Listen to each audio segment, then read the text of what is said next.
प्रत्याशी बनाया बसपा ने आपके पिता की सीट पे प्रत्याशी बनाया गया है, इतनी बड़ी चुनौती मान रहे हैं और क्या उम्मीद दिख रहे हैं आप? देखिए, सबसे पहले तो आपका बहुत बहुत शुक्रिया कि आप यहाँ इतना कीमती वक्त निकाल करके आए। मैं आपको बताता चलूँ कि सबसे पहले मैं अपनी आदरणीय बहन जी का बहुत बहुत शुक्रिया अदा करता हूँ और उनका आभार प्रकट करता हूँ कि उन्होंने हमें एक बार पुनः हमारे परिवार पे अपनी जो है आस्था जताई और हमें अपना आशीर्वाद देने का काम किया। हम सारी ज़िंदगी इसके एहसानमंद रहेंगे और हम पूरी मेहनत करके इस विधानसभा सीट को बहन जी की झोली में और बहुजन समाज पार्टी की झोली में डालने का काम करेंगे। तो पिछली बार भी जब चुनाव का परिणाम आए थे उसमें अंतर बहुत ज़्यादा नहीं रहा है, तो इस अंतर को, क्योंकि जब अंतर कुछ भी हो सकता है, उसको कितनी बड़ी चुनौती माने, उसको बढ़ाने का कैसे करेंगे?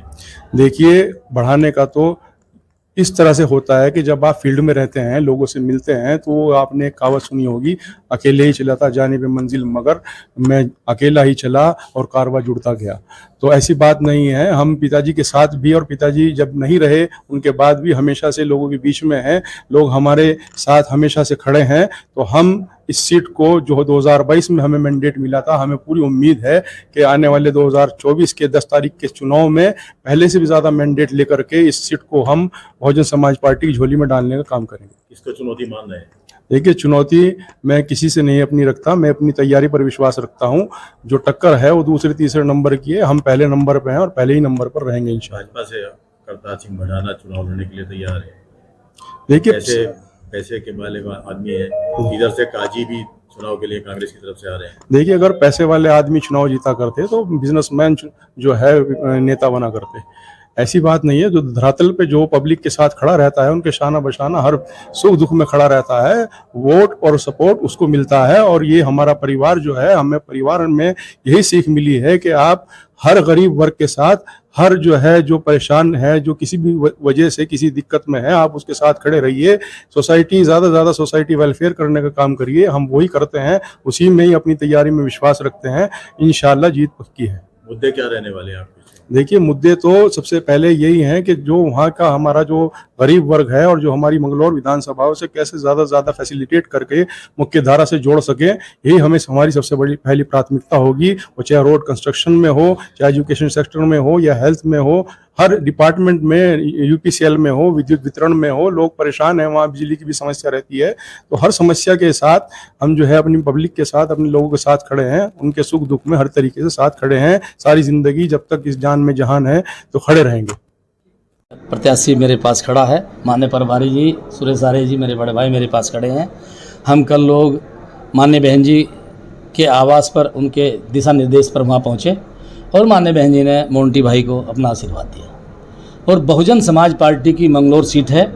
मैं समझता हूँ कि बहुजन समाज पार्टी वहाँ चुनाव जीत का परचम लहराएगी, क्योंकि मरहूम सरबत करीम अंसारी जी जो मेरे बड़े भाई वहाँ के विधायक थे, उनका क्षेत्र के सभी समाज के लोगों के साथ बहुत अच्छा व्यवहार था और उनको सभी समाज के लोग अच्छा मानते थे और अच्छे तालमेल के साथ वो वहाँ चुनाव जीतते थे। और मैं समझता हूँ कि बहुत ही शरीफ आदमी थे और ऐसे ही उनका बेटा आगे संगठन में मेरा जिला उपाध्यक्ष भी रहा है और संगठन में और बहुत अच्छा वर्कर है। इसलिए माननीय बहन जी ने आपको आशीर्वाद दिया। लगातार क्यों जनाधार गिर रहा है बसपा का? लोकसभा चुनाव में जो प्रदर्शन, लोकसभा चुनाव में मैं आपसे कहना चाहता हूं कि 13.9% वोट समाज छात्रों के माध्यम से आपको पता लगा है कि इतना वोट माननीय बहन जी की पार्टी को मिला है।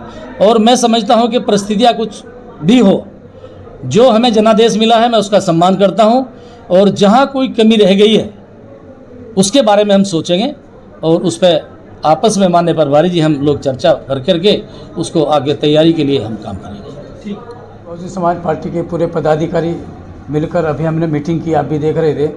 हम लोग पूरा, मेरा जितना संगठन, हम बहुत बरीकी से विधानसभा पे काम करने जा रहे हैं और हम आश्वस्त हैं कि इस सीट को हम जीत कर ही रहेंगे। किस तरह की रणनीति रहेगी, क्या रणनीति रहेगी जो आपका वोट बैंक भी वापस आपके पास आएगा? हम लोग सेक्टर बूथ पर जाकर पूरी कमेटियाँ काम करेंगी और गांव-गांव जाकर काम करेंगे। हमने पूरी अपनी टीम धीरे धीरे आज बना रहे हैं, हमारी पूरी कमेटी बैठेगी और जो किसी भी तरह हमारे प्रत्याशी, इनका भी अपना मेहनत करने का अलग ढंग है, क्योंकि लगातार ये भी पापा के गुजरने के बाद ये भी कंटिन्यू काम कर रहे हैं और अपने फील्ड को संभाले हुए।